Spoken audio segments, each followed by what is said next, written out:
Welcome to the Sleepy Bat. Tonight we're diving into the complete story of Hercules, the most powerful demigod in all of Greece. As you may know, Hercules was forced to face the 12 impossible labors, a punishment from the gods meant to break him, not redeem him. But what many don't realize is that not all of them went as planned. And one of them, he couldn't finish it all. So grab your pillow, find a quiet place to rest, and let's go back to ancient Greece where it all started. Hercules was born with a target on his back. His father was Zeus, king of the gods and serial cheater extraordinaire. His mother was Alcmene, a mortal woman who had the misfortune of catching Zeus's wandering eye. And his stepmother was Hera, goddess of marriage and professional grudge holder, who decided that the best way to deal with her husband's infidelity was to make the innocent child's life a living nightmare. From the moment Hercules drew his first breath, Hera was plotting his destruction. She sent serpents to strangle him in his cradle. Baby Hercules strangled them right back. She drove him to madness as an adult, causing him to kill his wife Megara and their 3 children in a fit of divine rage. When he came to his senses and realized what he'd done, Hercules was ready to end his own life. Instead, he was told to seek purification from the Oracle of Delphi. The oracle, speaking with Apollo's voice, delivered a message that would change everything. Hercules was to serve his cousin Eurystheus, the cowardly king of tyrants, for 12 years. Whatever tasks Eurystheus set for him, no matter how dangerous or degrading, Hercules had to complete. Only then would he find redemption for his terrible crime. Now here's where it gets really twisted. Eurystheus wasn't just any random king. He was a man who had stolen Hercules' birthright through Hera's manipulation, and he was terrified of his incredibly strong cousin. So when the oracle delivered Hercules into his hands, Eurystheus saw an opportunity. He would set tasks so impossible that Hercules would die attempting them, solving his political problem permanently. But Eurystheus made one critical error. He underestimated what desperation could accomplish when combined with divine strength and unbreakable will. Because Hercules wasn't just strong, he was a man with nothing left to lose, which made him the most dangerous kind of person imaginable. The first labor seemed straightforward enough. Kill the Nemean lion. How hard could it be? Hercules had killed plenty of lions before, but this wasn't just any lion. This was a monster born from the depths of the earth itself, with golden fur so thick that no weapon could penetrate it. Arrows bounced off its hide like rubber balls, swords shattered against its skin, spears bent like twigs. For 30 days, Hercules tracked this beast through the hills of Nemea, watching it terrorize villages and devour livestock. The local population had given up hope entirely. They barricaded themselves in their homes and prayed to gods who seemed to have abandoned them. But Hercules studied the lion's patterns, its habits, its territory. He wasn't just hunting with strength. He was hunting with intelligence. When he finally cornered the beast in its cave, Hercules did something that no one expected. He blocked the back entrance with a massive boulder, trapping both himself and the lion in a confined space where the creature couldn't use its speed and agility. Then he did something even more unexpected. He threw away his weapons entirely. The battle that followed was pure primal fury, man against beast, strength against strength, will against will. Hercules wrapped his arms around the lion's throat and squeezed. the creature clawed at him, leaving scars that would mark his body for life, but Hercules held on. For what felt like hours, they wrestled in that cave, neither giving an inch. Finally, impossibly, the Nemean lion went limp. But here's the brilliant part. Hercules didn't just kill the monster and walk away.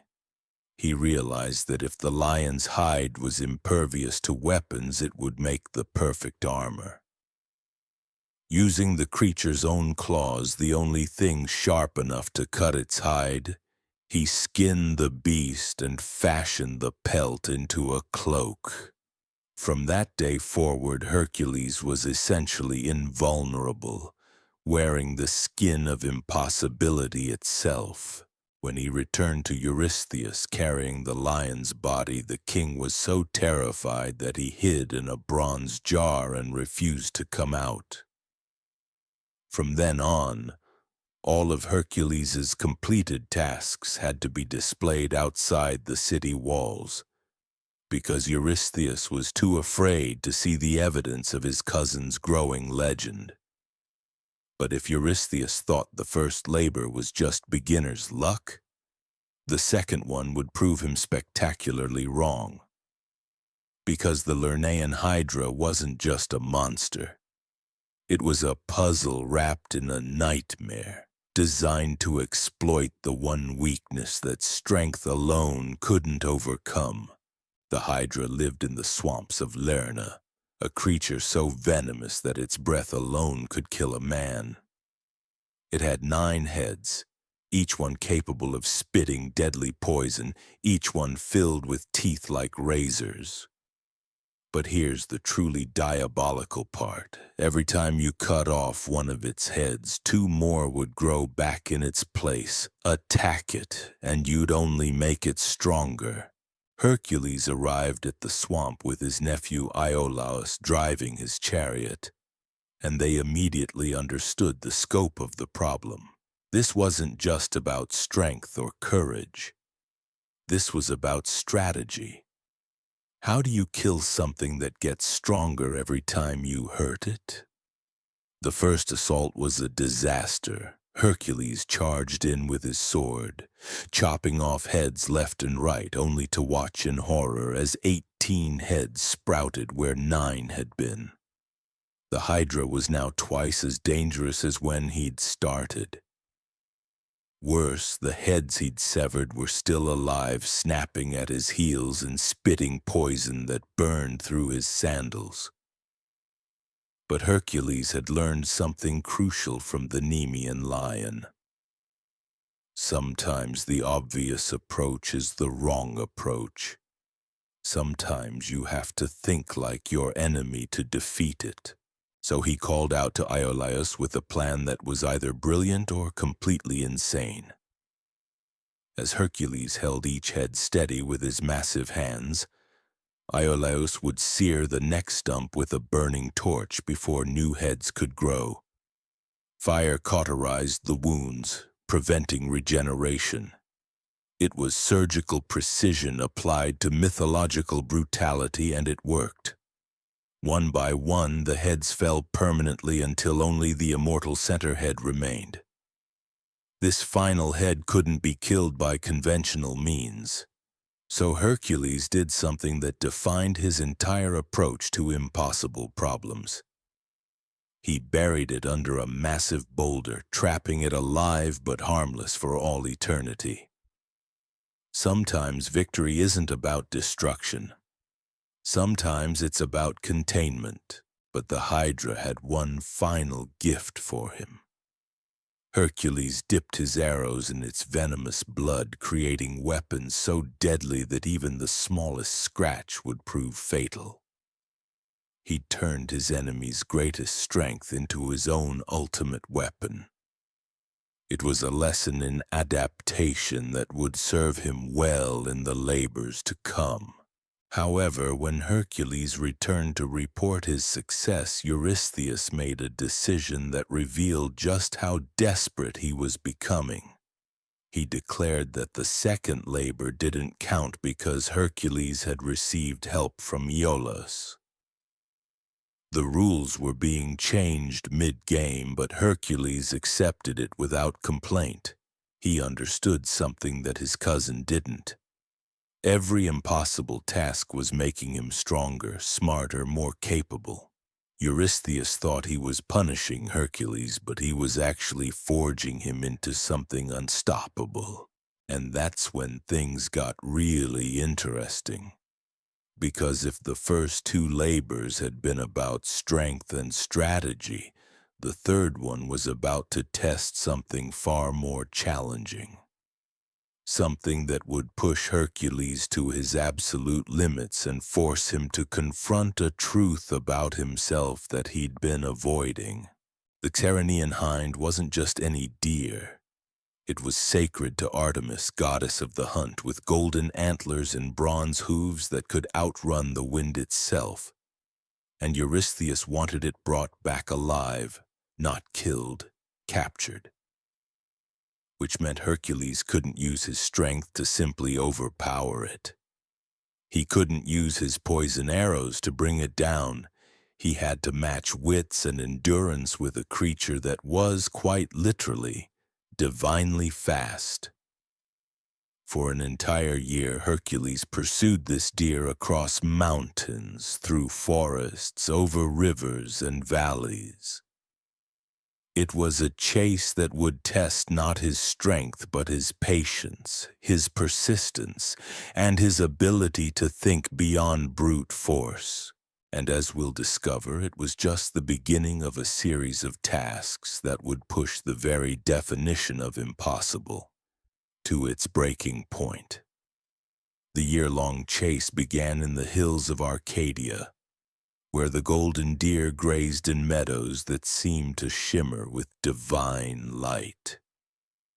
Hercules had faced monsters before, creatures that roared and charged and gave him something solid to grapple with.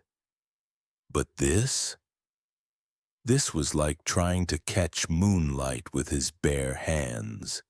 The Ceryneian hind moved like liquid mercury, flowing across the landscape with a grace that made Hercules feel like a lumbering giant.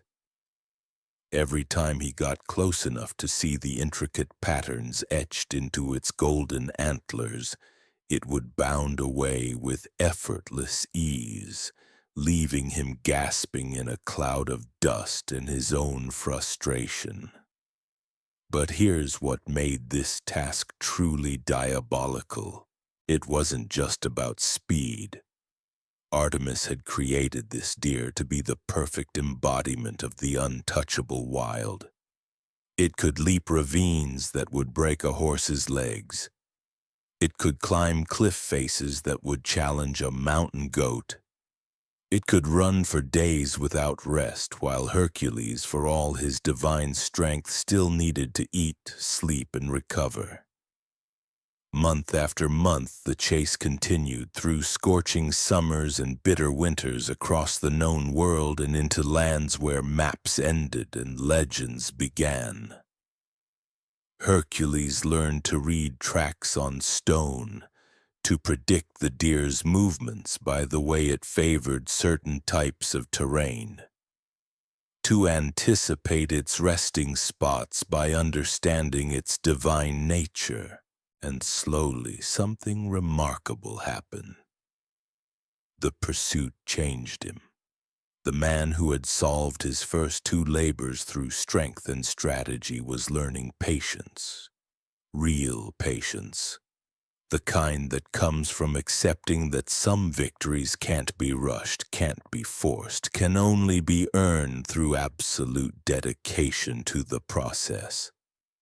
When Hercules finally cornered the hind at the banks of the river Ladon, he didn't charge forward with nets and ropes.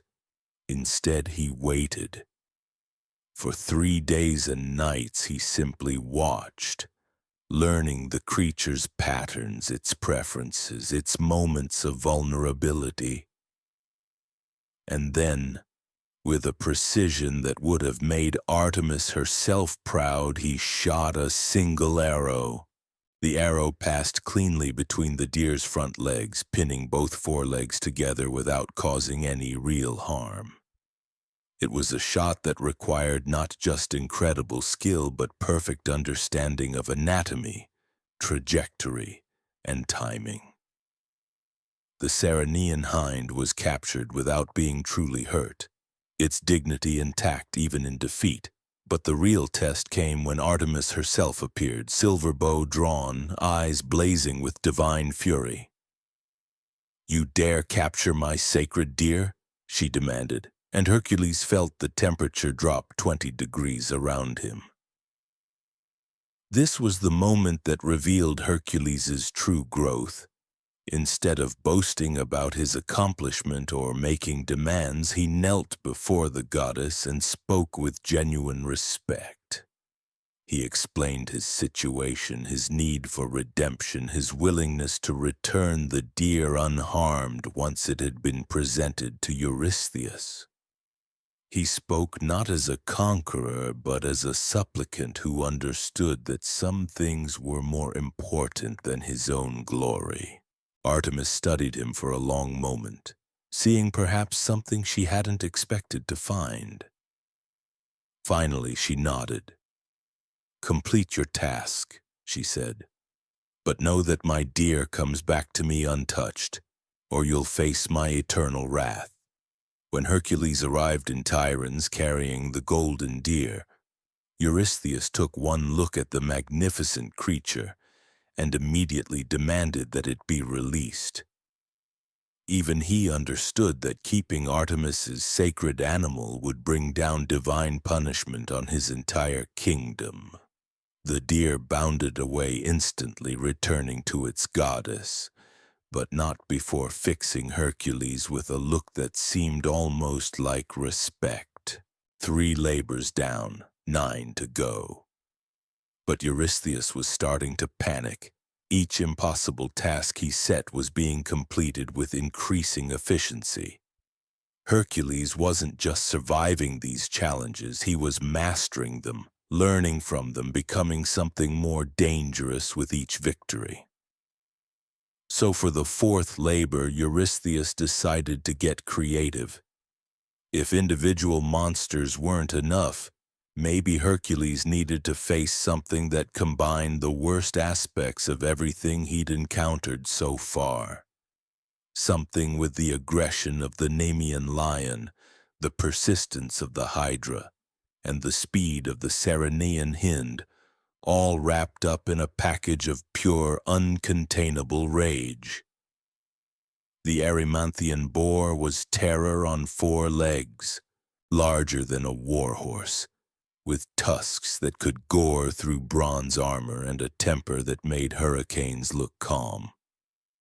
It lived high in the mountains of Arcadia, where it had been systematically destroying every village, farm, and settlement for miles around. The local population had fled entirely, leaving behind ghost towns and the lingering smell of fear. But here's what made this boar truly terrifying. Unlike the previous monsters, this one was smart. It had learned to avoid traps, to recognize the scent of hunters, to use the mountainous terrain to its advantage. It had turned the entire region into its personal hunting ground, and anything that entered its territory was fair game. Hercules approached this challenge differently than the others. He'd learned from the Hydra that sometimes you need to think tactically. From the deer, he'd learned patience. Now he needed to combine both lessons with something new: environmental awareness. The key wasn't to fight the boar on its terms, it was to change the terms entirely. Hercules spent weeks studying the mountain, learning every trail, every cave, every potential advantage or disadvantage. He discovered that the boar had a predictable pattern of movement, cycling through different areas as it searched for food. More importantly, he realized that high in the mountains, winter was his ally. When the snows came, Hercules made his move. He didn't hunt the boar directly. Instead, he herded it, using controlled noise and strategic positioning to drive the creature higher and higher into the mountains toward areas where the snow lay deep and treacherous. The final confrontation took place in a snow-filled ravine where the boar's massive weight worked against it. Every step it took sank it deeper into the white powder, while Hercules, wearing makeshift snowshoes crafted from branches and leather, could move freely across the surface. When the boar finally charged, exhausted and desperate, Hercules didn't try to stop it. He redirected it, using its own momentum to send it crashing into a snowbank so deep that the creature became completely trapped. Then he simply waited for it to tire itself out, struggling against the snow that held it like quicksand.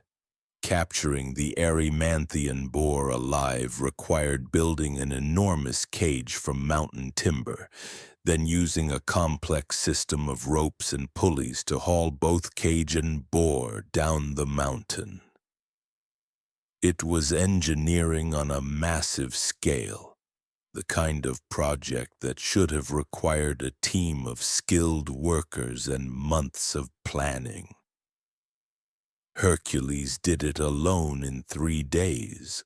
When he arrived in Tiryns carrying a cage containing several tons of furious, snorting boar, Eurystheus didn't just hide in his bronze jar. He had it buried underground with only a breathing tube sticking out. The message was clear. These labors weren't just impossible. They were making Hercules into something that defied natural law. But if Eurystheus thought things couldn't get worse, the fifth labor was about to prove him spectacularly wrong. Because this time, the challenge wasn't just about capturing or killing a single monster. It was about cleaning up a mess so vast, so accumulated, so utterly disgusting, that it had become a health hazard visible from space. The Augean stables housed 3,000 immortal cattle that had been producing waste for 30 years without a single day of cleaning. The accumulated filth was so deep that it had formed geological layers, so toxic that it was poisoning the local water supply, so aromatic that travelers could smell it from 3 kingdoms away. King Augeas himself had given up hope of ever cleaning it. He'd tried hiring armies of workers, but they'd quit after a single day. He'd consulted engineers, but they'd declared the project impossible. The stables had become a monument to the idea that some problems are simply too big to solve. Eurystheus was practically drooling when he assigned this task. Finally, he thought something that would humiliate Hercules without requiring any actual danger. Let the great hero spend the rest of his life shoveling manure. Let him learn what it felt like to be truly powerless against the forces of accumulated neglect. But Hercules took one look at the stables and started laughing. Not because the task was easy, but because Eurystheus had fundamentally misunderstood the nature of impossible problems. You don't solve them by working harder. You solve them by working smarter. Instead of grabbing a shovel, Hercules grabbed a surveying tool and started studying the local geography. The stables sat in a valley with 2 rivers running nearby, the Alpheus and the Peneus. Both rivers were fast-flowing, powerful, and completely untapped for the purposes of massive-scale waste management. What followed was perhaps the greatest feat of hydraulic engineering in ancient history. Hercules didn't just divert the rivers. He redesigned their entire flow pattern, creating a temporary dam system that would funnel both waterways directly through the stables with enough force to scour away 30 years of accumulated filth in a single day. The actual construction required moving boulders the size of houses, digging channels through solid rock, and calculating water pressure with mathematical precision that wouldn't be formally understood for another 1,000 years. Hercules completed the entire project in 6 hours. When he opened the floodgates, the result was biblical. 30 years of waste vanished in a torrent of brown water that flowed all the way to the sea. The stables went from uninhabitable disaster zone to spotlessly clean in the time it takes to watch a movie. The local ecosystem, freed from its toxic burden, began recovering immediately. King Augeas was so impressed that he offered to pay Hercules 1/10 of his cattle herd, but Hercules refused payment. He'd learned something important from this labor. The most impossible problems often have the simplest solutions if you're willing to think beyond conventional approaches. But Eurystheus was becoming truly desperate now. 5 labors completed, each one accomplished in ways that defied expectation. Hercules wasn't just surviving these tasks, he was revolutionizing them, creating new methodologies for tackling impossible challenges. So for the 6th labor, Eurystheus decided to try a different approach entirely. Instead of giving Hercules a single massive challenge, he would give him an infinite one. A problem that multiplied faster than it could be solved, that grew stronger with every attempt to defeat it. The Stymphalian birds weren't just any birds. They were creatures of bronze and steel with metallic feathers sharp as arrows and beaks that could pierce armor. They lived in the marshes of Stymphalia, where they had multiplied into flocks so vast they darkened the sky. Their feathers fell like deadly rain, their droppings poisoned the water, and their endless screeching drove anyone who heard it to madness. But here's what made them truly impossible to defeat. They were smart enough to learn from human tactics, fast enough to avoid conventional weapons, and numerous enough that killing them one by one would take several lifetimes. They had turned the entire region into a no-fly zone where even eagles feared to soar. When Hercules arrived at the marshes, he faced a problem unlike any he'd encountered before. How do you fight an enemy that exists in numbers too vast to count, that can attack from any direction, that learns and adapts to your strategies in real time? The answer came from an unexpected source. Athena, goddess of wisdom and strategic warfare, appeared to him carrying what looked like a simple bronze rattle.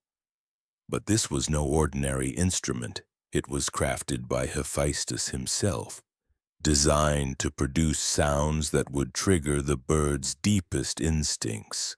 Hercules positioned himself on a mountain overlooking the marsh and began to shake the rattle. The sound it produced was unlike anything in nature, a metallic clatter that seemed to bypass rational thought and speak directly to primal fear. The birds, despite their bronze construction and supernatural intelligence, couldn't resist their instinctive response. They rose into the air as one massive flock, creating a cloud of metal and fury that blocked out the sun. And that's when Hercules revealed the true genius of his plan. He wasn't trying to fight them in their element. He was forcing them to come to his. As the birds swarmed overhead, Hercules began shooting his poison-tipped arrows with a speed and accuracy that defied human limitation. Each shot brought down multiple birds, their bodies crashing into the marsh below. But more importantly, the remaining birds began to panic, colliding with each other, creating chaos in their own ranks.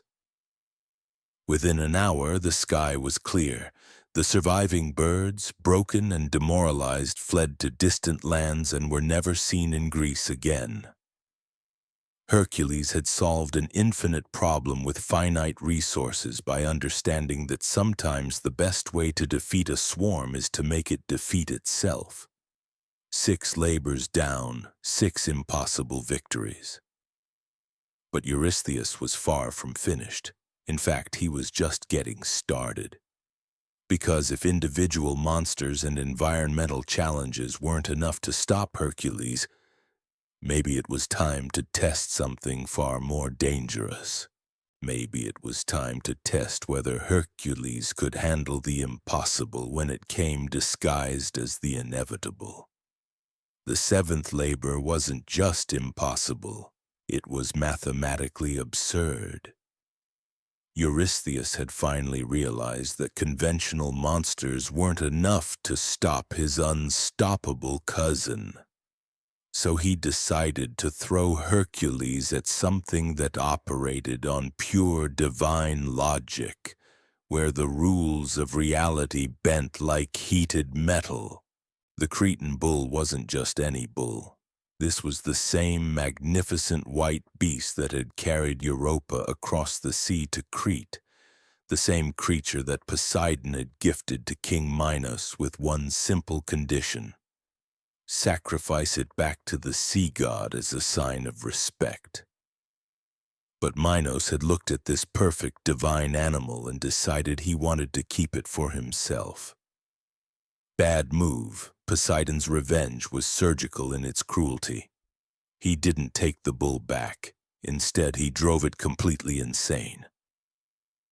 The once gentle creature became a force of pure destruction, breathing fire, charging through villages and terrorizing the entire island of Crete with the kind of unstoppable fury that only comes from divine punishment. King Minos had tried everything. His best hunters, his strongest warriors, his most clever engineers. Nothing worked. The bull had become a living earthquake, impossible to predict, impossible to contain, impossible to reason with. It was chaos given form and turned loose on the world. But here's what made this challenge truly diabolical. The bull wasn't just dangerous because of its strength or its fire-breathing abilities. It was dangerous because it was unpredictable in a way that defied strategic planning. You couldn't study its patterns because madness doesn't have patterns. You couldn't anticipate its moves because insanity doesn't follow logic. Hercules arrived on Crete to find entire cities abandoned. Their populations fled to the mountains. The bull had claimed the Central Plains as its territory, and nothing lived there anymore except scorched earth and the lingering smell of sulfur. For the first time in 7 labors, Hercules found himself genuinely uncertain. How do you fight something that doesn't follow any rules? How do you capture something that exists in a state of pure divine rage? The answer came to him while watching the bull from a safe distance, studying its movements for any hint of method in the madness. And slowly he began to notice something. The bull's attacks weren't completely random. They were erratic, yes, but there was a rhythm to the chaos. A pattern hidden inside the insanity. The beast was fighting 2 battles simultaneously. One against the world around it, and one against the divine madness burning inside its mind. And sometimes, just sometimes, the original gentle nature of the creature would surface for a few seconds before being overwhelmed again by Poseidon's curse. That's when Hercules realized something crucial.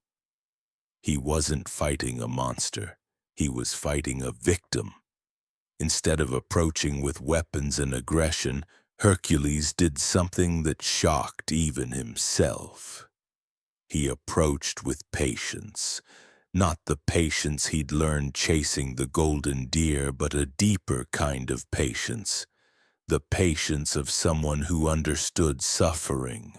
For 3 days, Hercules simply sat within the bull's territory, making no threatening moves, carrying no weapons, just existing in the same space as this tortured creature.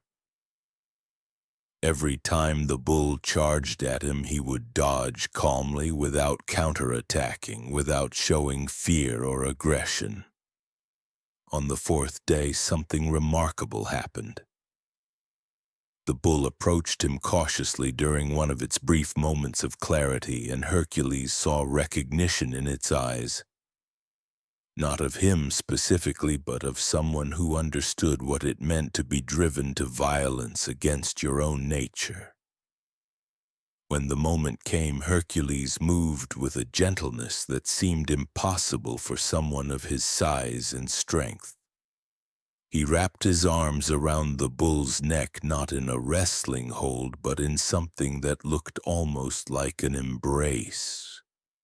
And instead of trying to dominate the creature, he simply held it steady until the madness passed and the original gentle nature reasserted itself. The capture was almost anticlimactic. The bull, exhausted from years of fighting against its own divine curse, simply allowed itself to be led away. It was as if it had been waiting for someone strong enough to help it stop fighting. Hercules brought the Cretan bull back to Eurystheus alive and unharmed, but more importantly, he'd learned something that would change his approach to every challenge that followed. Sometimes strength means knowing when not to use your strength. Sometimes victory means healing rather than conquering. But Eurystheus was beyond rational thought now. 7 impossible tasks completed, each one in ways that defied everything he thought he knew about the limits of mortal achievement. His cousin wasn't just completing these labors, he was evolving with each one, becoming something that transcended normal human capability. For the 8th labor, Eurystheus decided to test whether Hercules could handle impossible when it came with a deadline. Not just any deadline, but one that required him to travel to the edge of the known world and bring back creatures so wild, so untamable that they were literally called the flesh-eating horses of Diomedes. King Diomedes of Thrace had 4 mares that were beautiful beyond description and utterly savage beyond imagination. Their names were Podargos, Lampon, Xanthos, and Dinos, and they had been fed a diet of human flesh for so many years that they had lost all resemblance to normal horses. They were closer to demons wearing horse-shaped bodies with teeth filed to points and eyes that burned with an unnatural hunger. These weren't just carnivorous horses. They were cannibalistic horses, fed a steady diet of travelers, prisoners, and anyone unfortunate enough to catch Diomedes' attention. They had developed a taste for human flesh that went beyond simple nutrition and entered the realm of addiction. They craved it, dreamed about it, and would do anything to get it. Diomedes himself was no better. He was a king who had turned hospitality into horror, welcoming guests only to feed them to his beloved mares. His entire kingdom had become a trap designed to lure unsuspecting victims into range of creatures that viewed humans as nothing more than elaborate meals. But here's what made this task truly impossible. These horses couldn't be tamed through conventional means because they had been deliberately untamed. They couldn't be reasoned with because they had been systematically driven beyond reason. And they couldn't be approached safely because they could smell human flesh from miles away and would go into a feeding frenzy at the first hint of prey. When Hercules arrived in Thrace, he faced a moral complexity that hadn't existed in his previous labors. Yes, the horses were monsters, but they were monsters created by human cruelty. Yes, Diomedes was evil, but he was evil enabled by a system that allowed such things to flourish. For the first time, Hercules found himself fighting not just against a challenge, but against an entire way of thinking about power and its uses. His solution was elegant in its justice. Instead of trying to capture the horses while they were in their maddened state, Hercules decided to remove the source of their madness.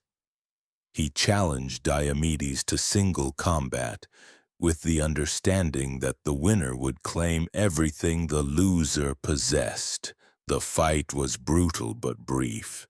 Diomedes was strong and skilled, but he was also soft from years of easy victories against helpless victims. Hercules, hardened by 7 impossible labors, ended the conflict with a combination of speed and precision that left the tyrant king dead before he fully understood what was happening. But here's where Hercules' solution became truly brilliant. Instead of simply killing the horses or trying to starve them into submission, he fed Diomedes' body to his own mares. It was poetic justice on a mythological scale, and it had an unexpected effect. The horses, having finally consumed their master, seemed to wake up from their long nightmare of artificial savagery. They were still carnivorous, still dangerous, but the maddened hunger that had driven them for years began to fade. They became manageable, if not exactly tame. Hercules led them back to Eurystheus not as wild beasts, but as recovering creatures who had been freed from a system of abuse. It was rehabilitation disguised as capture. Therapy disguised as conquest. 8 labors down, and Eurystheus was running out of ideas. Every impossible task he set was being solved in ways that revealed new depths to his cousin's capabilities. Hercules wasn't just strong anymore. He was wise, patient, strategic, and creative. He was becoming something that transcended the normal categories of human achievement. So for the 9th labor, Eurystheus decided to test whether Hercules could handle impossible when it required him to violate the most fundamental laws of divine and mortal society.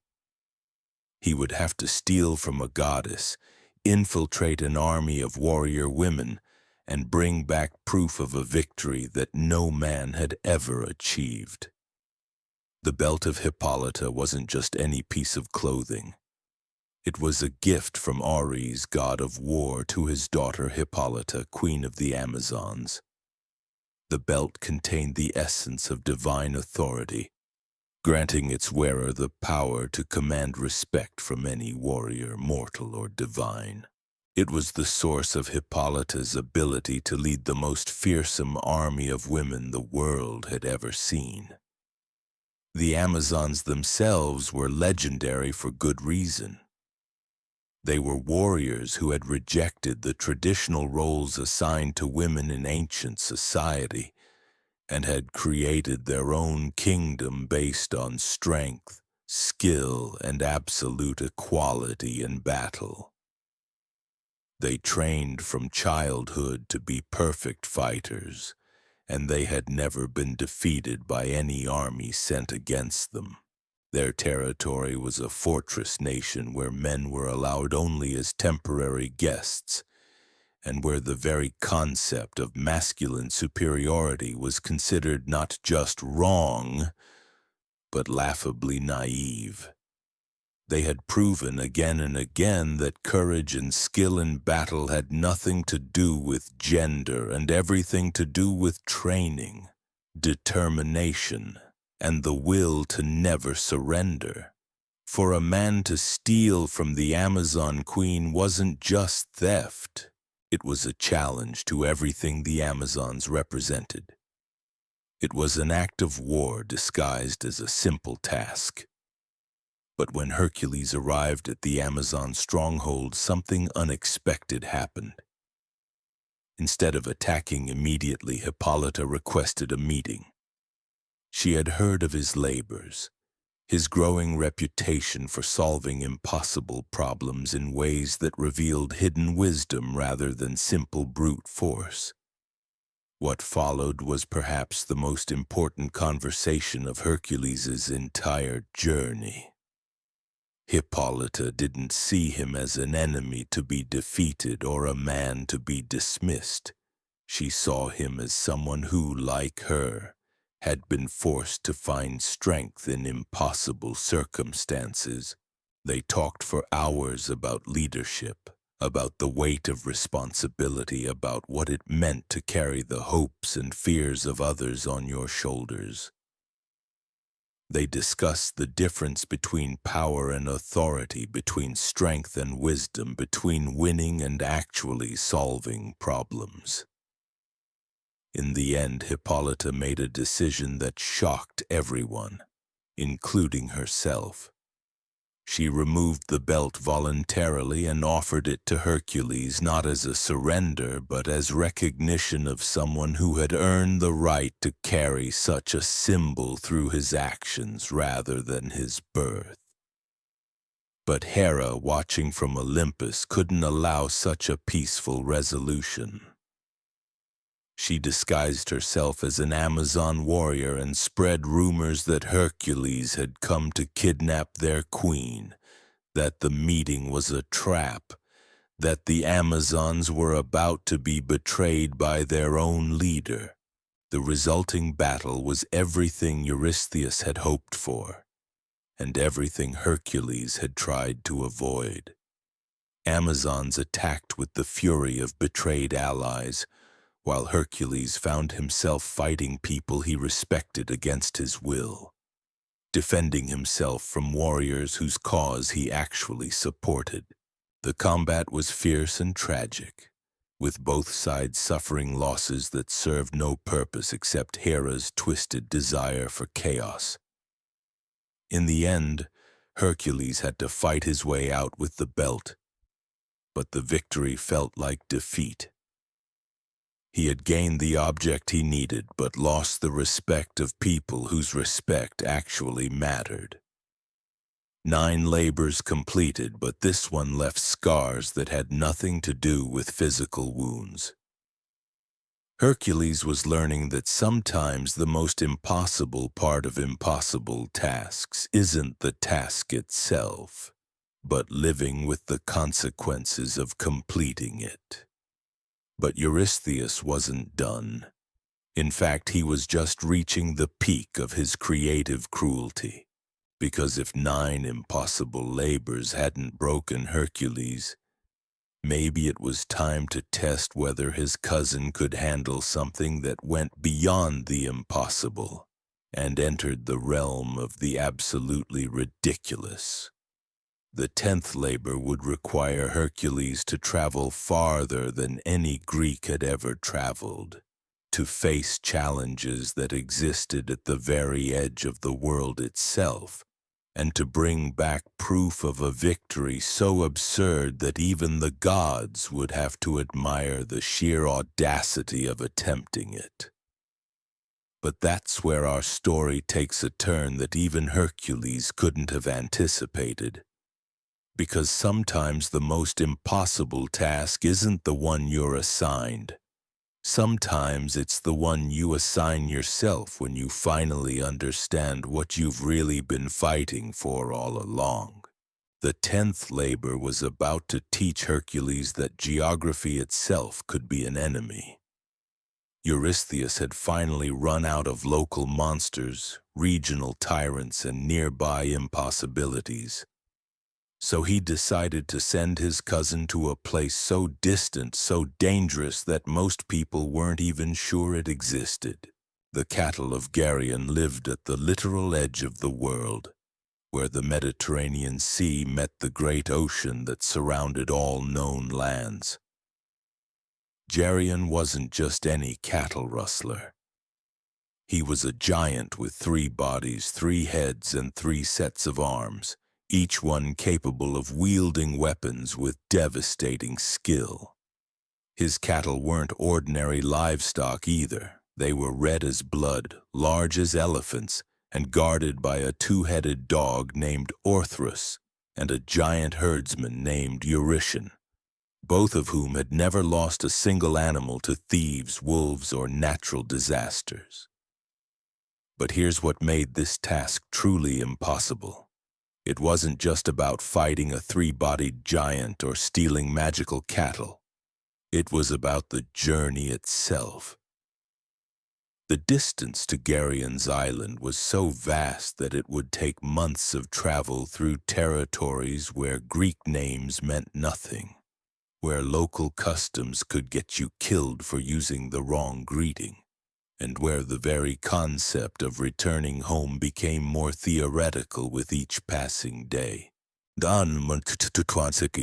Most heroes would have died just trying to reach the starting line of this challenge. But Hercules had learned something crucial from his previous 9 labors. The impossible wasn't just about strength or strategy or patience. It was about redefining the very nature of what could be attempted. His first innovation was pure audacity. Instead of trying to find a ship brave enough to sail beyond the known world, Hercules decided to walk. Not around the Mediterranean, which would have taken years, but through it. He marched along the coastlines of Spain and North Africa, and wherever the sea blocked his path, he simply moved the landscape to accommodate his needs. At the point where Europe and Africa almost touched, Hercules grabbed 2 massive mountains and repositioned them as permanent markers of his passage. These became known as the Pillars of Hercules, and they stood as proof that some people refused to accept geographical limitations. When the ocean stretched too far to wade across, he demanded that Helios, the sun god, lend him the golden cup that carried the sun across the sky each day. Think about that for a moment. Hercules looked at an impossible distance and decided the solution was to borrow the sun's personal transportation. And somehow, impossibly, it worked. Helios was so impressed by the sheer audacity of the request that he agreed, partly out of admiration and partly out of curiosity to see what would happen next. Sailing across the outer ocean in a cup designed to carry the sun required navigational skills that wouldn't be formally developed for another 1,000 years.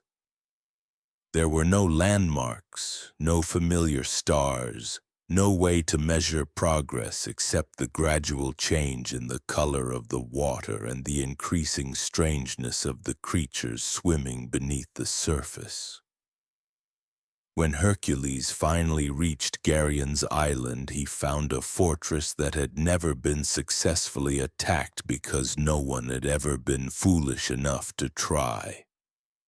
The island itself was designed as a trap, with treacherous coastlines, hidden reefs, and defensive positions that could rain arrows down on anyone attempting to land. But Hercules had learned something important from his encounter with the Amazons. Sometimes the direct approach creates more problems than it solves. Instead of launching a frontal assault on an impregnable fortress, he decided to use psychology. He landed on the far side of the island and began systematically killing and eating Geryon's cattle one by one, making sure to leave the remains where they would be discovered. It was a message written in blood and bones. I'm here, I'm not hiding, and I'm taking what I came for. If you want to stop me, come and try. The strategy was brilliant in its simplicity.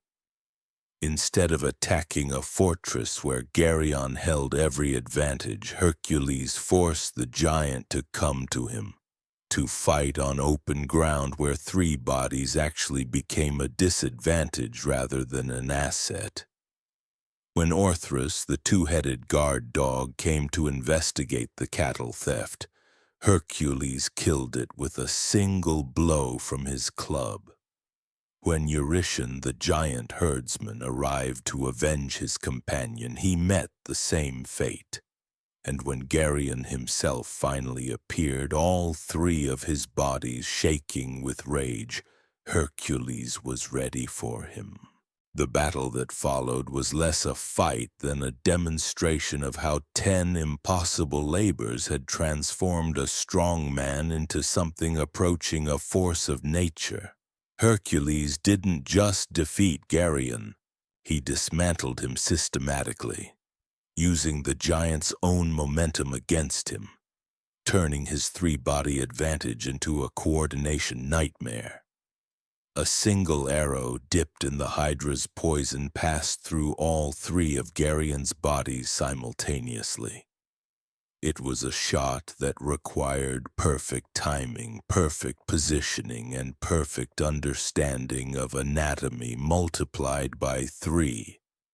The giant fell like a collapsing building, and the silence that followed was absolute. But stealing the cattle was only half the challenge. Getting them back to Greece required herding a flock of supernatural livestock across the entire length of Europe, through territories controlled by hostile tribes, over mountain ranges that had no proper passes, and across rivers that had never been forded by anything larger than a deer. The journey home took almost a year and became a legend in its own right. Hercules had to fight off cattle rustlers, negotiate with local kings, and solve logistical problems that would have challenged a modern army. At one point, he had to build a temporary bridge across a flooded river using nothing but fallen trees and divine stubbornness. When he finally arrived in Tiryns driving a herd of red cattle that seemed to glow with their own inner light, Eurystheus took one look at them and immediately sacrificed the entire herd to Hera. He couldn't risk keeping animals that carried the essence of the edge of the world. They were too dangerous, too powerful. Too much proof that his cousin had transcended normal human limitations. 10 labors completed. 10 impossible victories. But Eurystheus had 2 more tasks prepared, and these final challenges would test something far more dangerous than Hercules' strength, strategy, or endurance. They would test his willingness to enter places where mortals were never meant to go, to take things that belonged to gods themselves and to face the truth about what he was becoming. The 11th labor was about to reveal that some victories come at a price so high that they change the very nature of who you are. Because when Eurystheus demanded that Hercules bring him the golden apples of the Hesperides, he wasn't just asking for fruit. He was asking his cousin to steal from the gods themselves to enter the garden where the tree of life grew. and to take something that represented the boundary between mortal achievement and divine power. The Garden of the Hesperides existed in a place that wasn't quite part of the mortal world. It was where the earth met the sky, where the last light of sunset lingered eternally, where the most beautiful daughters of Atlas sang songs that could break hearts or heal souls depending on their mood. The golden apples that grew there weren't just fruit. They were condensed immortality, each one containing enough divine essence to grant eternal life to whoever consumed it. But here's what made this task truly impossible. The garden's location was one of the most closely guarded secrets in existence. It moved periodically, shifting between dimensions like a ship sailing between different oceans. Even if you could find it, the apples were protected by Ladon, a dragon with 100 heads that never slept, never tired, and had been specifically created to kill anyone who attempted theft. For the first time in 11 labors, Hercules found himself facing a challenge that couldn't be solved through strength, strategy, or even creative thinking. This required something entirely different. This required him to understand the deeper connections that held the world together, to see patterns that existed beyond normal perception. His first breakthrough came when he realized that he couldn't find the garden alone. No mortal could. But he wasn't entirely mortal anymore, was he? 10 impossible labors had changed him, had awakened abilities that he was only beginning to understand. He could sense things now that had always been there but invisible to normal perception. Following these new instincts, Hercules traveled to the Caucasus Mountains where Prometheus still hung in chains, still suffering eternal punishment for the crime of giving fire to humanity. The Titan's liver was eaten daily by an eagle, only to regenerate each night so the torture could begin again. It was a sight that would have broken the spirit of anyone with a functioning conscience. But Hercules saw something else. He saw a being who had chosen to suffer eternally rather than abandon his principles, who had accepted impossible punishment rather than betray his beliefs about what mortals deserved. Prometheus had become a living symbol of the idea that some things were worth any price. Without hesitation, Hercules shot down the eagle with one of his poison arrows and broke the unbreakable chains that held the Titan. It was an act of rebellion against divine authority that should have brought down the wrath of Zeus himself. Instead, it brought something unexpected: respect. Prometheus, freed after centuries of torment, looked at Hercules with eyes that held the wisdom of ages. "You're not just completing labors anymore," he said. "You're choosing what kind of person you want to be. The garden you seek can only be found by someone who understands that true strength means protecting others even when it costs you everything."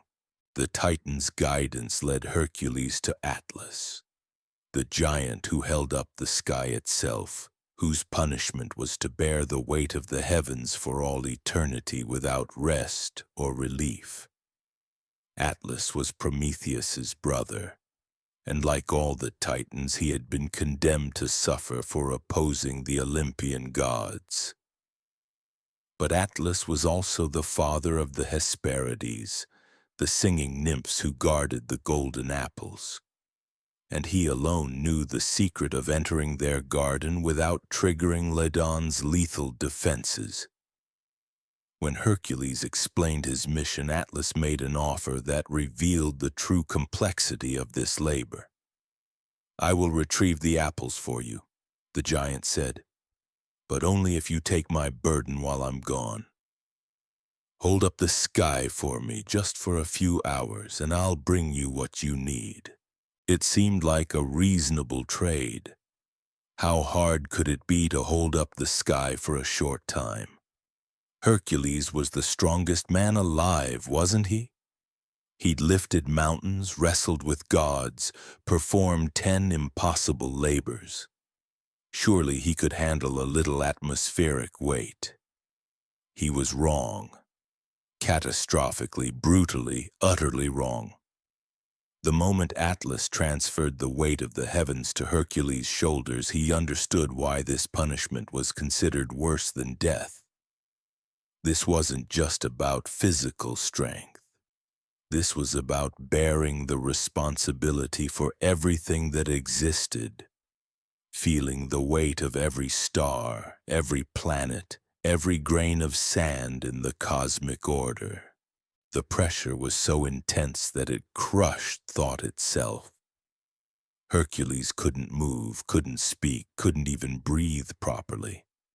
Every muscle in his body was locked in place, straining against a burden that increased with every moment. If he faltered for even an instant, the entire universe would collapse into chaos. Hours passed like centuries.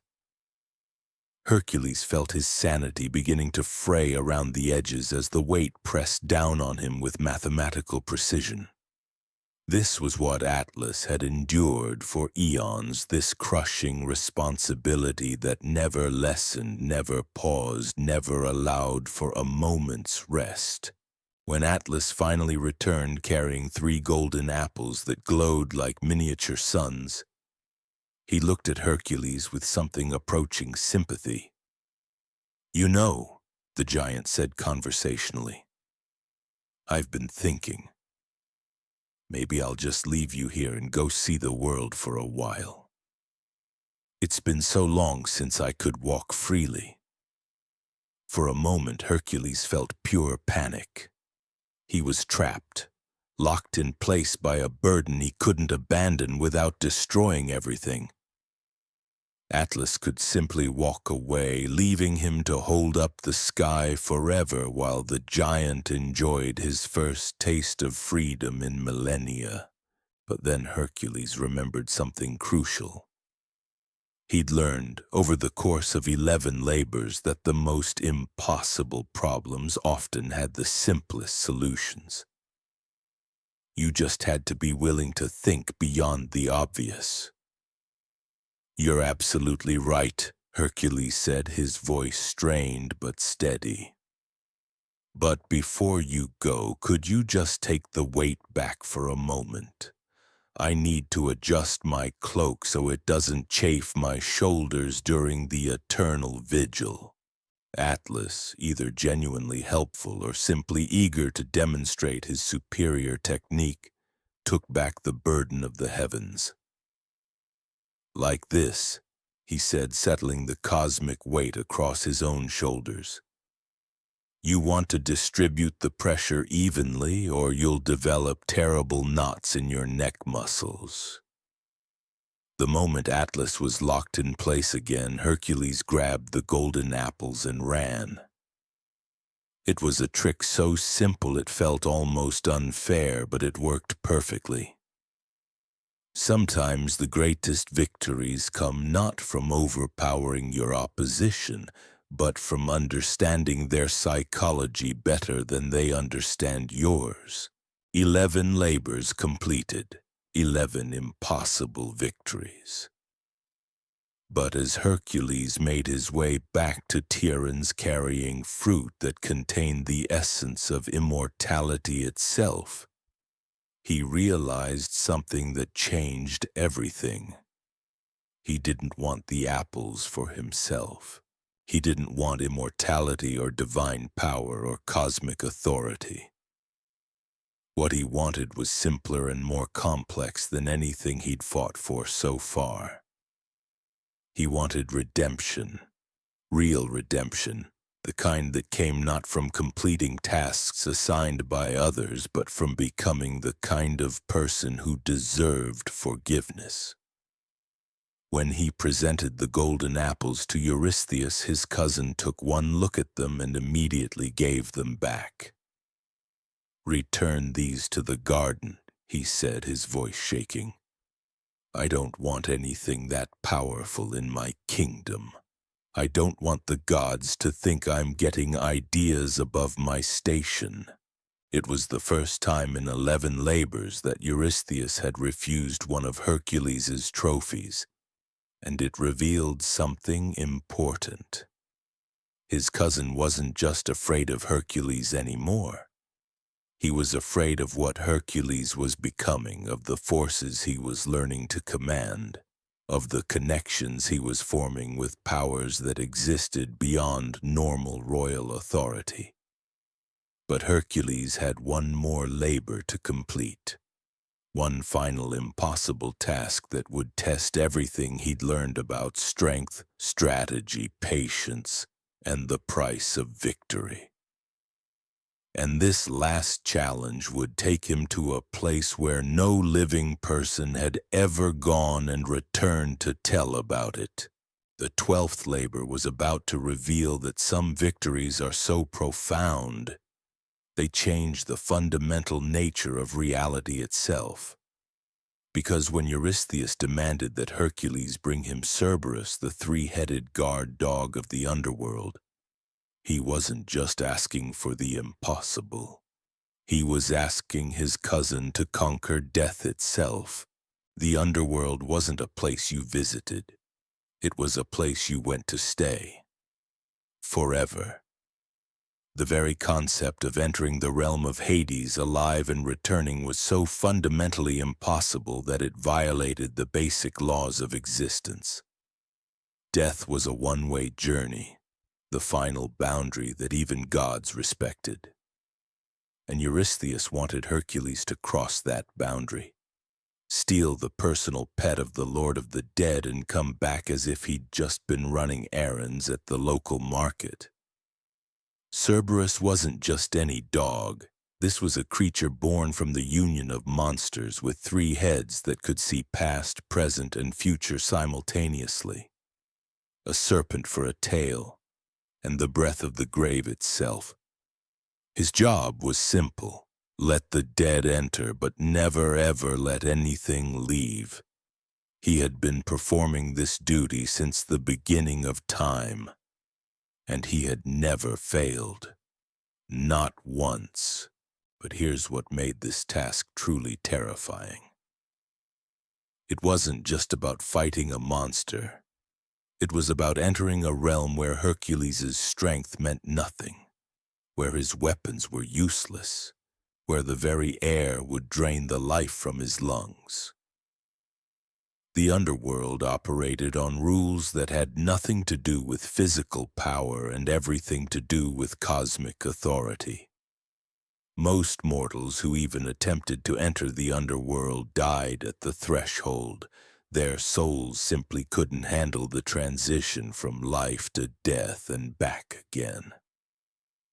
Those few who had tried were found at the entrance, their bodies unmarked but their minds completely shattered by exposure to absolute finality.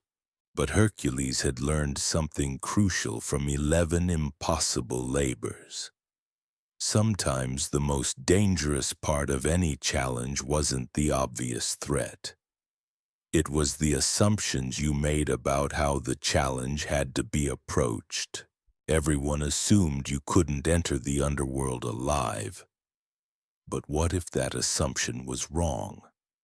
His first step was seeking permission. Not from Eurystheus, not from the oracle, but from the gods themselves. Hercules traveled to Eleusis, where the mysteries of death and rebirth were taught to those brave enough to face ultimate truth.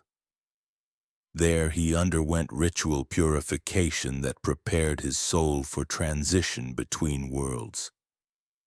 The priests who guided him through this process were terrified. They had never prepared anyone for a literal journey to the land of the dead. Their rituals were metaphorical, designed to help initiates understand the cycle of life and death, not to actually facilitate travel between dimensions. But Hercules had transcended metaphor. When he stood at the entrance to the underworld at Cape Tainarum, he wasn't just another hero attempting the impossible. He was something new, something that existed in the space between mortal and divine, someone who had learned to rewrite the rules by understanding them completely. The descent was unlike anything he had experienced in 11 previous labors. With each step downward, gravity itself seemed to change. The air grew thick as honey, then thin as mountain wind, then disappeared entirely, forcing him to breathe something that wasn't quite air but wasn't quite emptiness either. The landscape of the underworld defied description. Rivers of fire flowed alongside rivers of ice. Forests of crystallized screams grew next to meadows of petrified laughter. The sky was a ceiling of compressed darkness that seemed to watch him with 1 billion invisible eyes, and everywhere the dead. Not zombies or ghosts, but something far more unsettling. People who had been people, who retained their memories and personalities and desires, but who existed in a state of fundamental incompleteness. They reached toward him as he passed, not threateningly, but with a desperate hunger for the warmth of life he still carried. When Hercules finally reached the palace of Hades, he found the Lord of the underworld waiting for him, not hiding, not preparing for battle, just sitting on his throne of black marble and watching with eyes that held the weight of every death that had ever occurred. "You're not supposed to be here," Hades said, his voice carrying the finality of closing coffin lids. "I know," Hercules replied, "but I need your dog." What followed was perhaps the strangest conversation in the history of impossible tasks. Hades didn't threaten or posture or demand explanation. He simply asked questions. Why did Hercules think he deserved to take Cerberus? What gave him the right to disrupt the order of death itself? What would he do if his presence in the underworld accidentally released something that was meant to stay buried forever? And slowly through this interrogation, something remarkable emerged. Hades wasn't angry about the intrusion, he was curious. For eons, he had ruled over a realm where nothing ever changed, where the fundamental law was stasis. And here was someone who represented the possibility of change, even in the most unchangeable place in existence. "I'll make you a deal," Hades finally said. "You can take Cerberus, but only if you can subdue him without using any weapons. No club, no arrows, no tools of any kind. Just your strength against his. And if you succeed, you must bring him back unharmed after showing him to your cousin. Cerberus is not a trophy to be kept. He's a guardian with a job to do." It was the ultimate test of everything Hercules had learned. Pure strength wasn't enough. Strategy wasn't enough. He needed to understand his opponent completely, to find a way to overcome a creature that had never been overcome, using only the power of his own body and will. The confrontation with Cerberus took place in the vast courtyard of Hades's palace, surrounded by the silent witnesses of the dead. The three-headed dog was enormous, larger than a building, with eyes like burning coals and breath that carried the chill of eternity. For the first time in 12 labors, Hercules felt genuinely afraid. not of pain or death, but of failure at the final moment. Everything he had accomplished, everything he had learned, everything he had become, it all came down to this single moment of pure physical confrontation. The battle was titanic. Cerberus fought with the fury of something that had never been challenged, that had never needed to defend itself because its very existence was defense enough. His three heads attacked from different angles, coordinating with perfect synchronization, while his serpent tail lashed like a whip and his claws left gouges in the marble floor. But Hercules had learned something crucial from his encounter with the Cretan bull. Sometimes the strongest opponents were also the most suffering. Cerberus wasn't just a guardian. He was a prisoner, locked in the underworld just as surely as any of the dead, unable to ever leave his post or experience anything beyond the endless repetition of his duty. When Hercules managed to get his arms around the great dog's throat, he didn't squeeze with killing force. Instead, he held on with the patience he'd learned chasing the golden deer, with the understanding he'd gained from the Augean stables, with the compassion he'd discovered in himself during 11 impossible victories. And gradually, impossibly, Cerberus stopped fighting. Not because he was defeated, but because for the first time in his existence, someone was holding him not as an enemy to be conquered, but as a creature deserving of respect.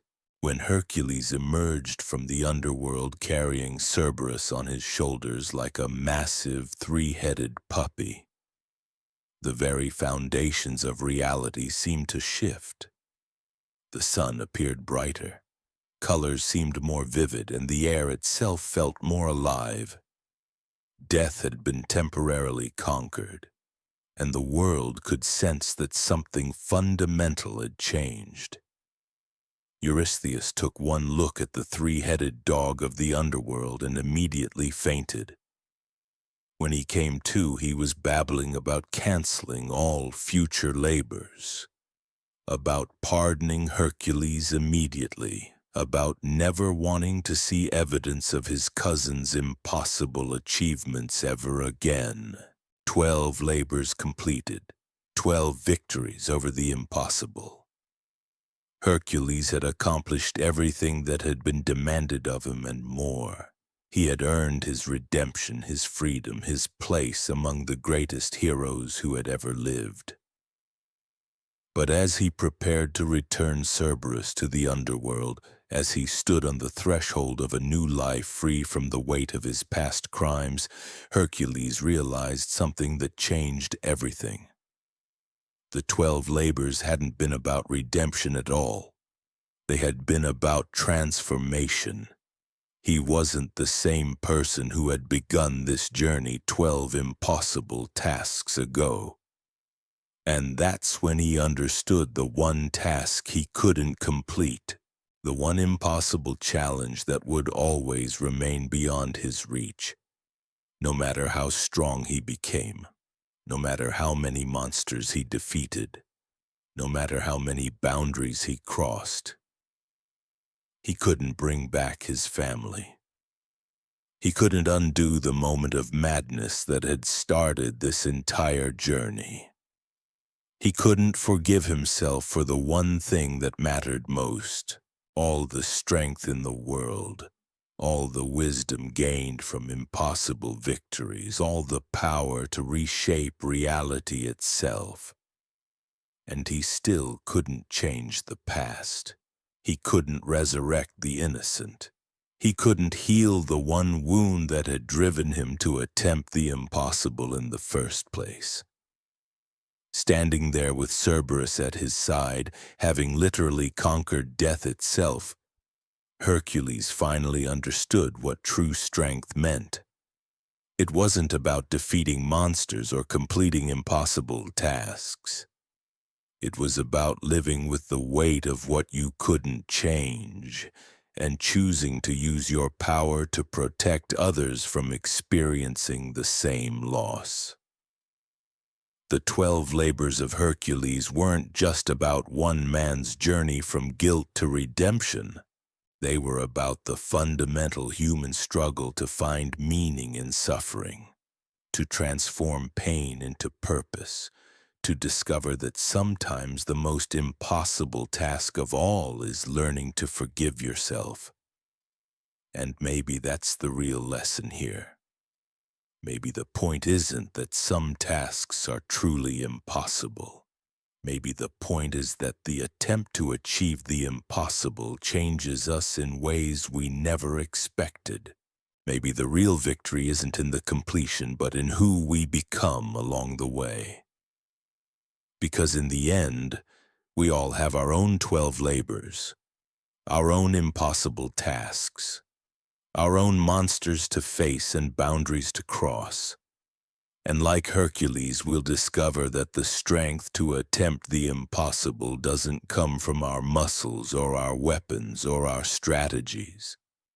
It comes from our willingness to keep trying, even when we know we might fail, even when we know that some wounds never heal, even when we know that the most important victories are the ones nobody else will ever see.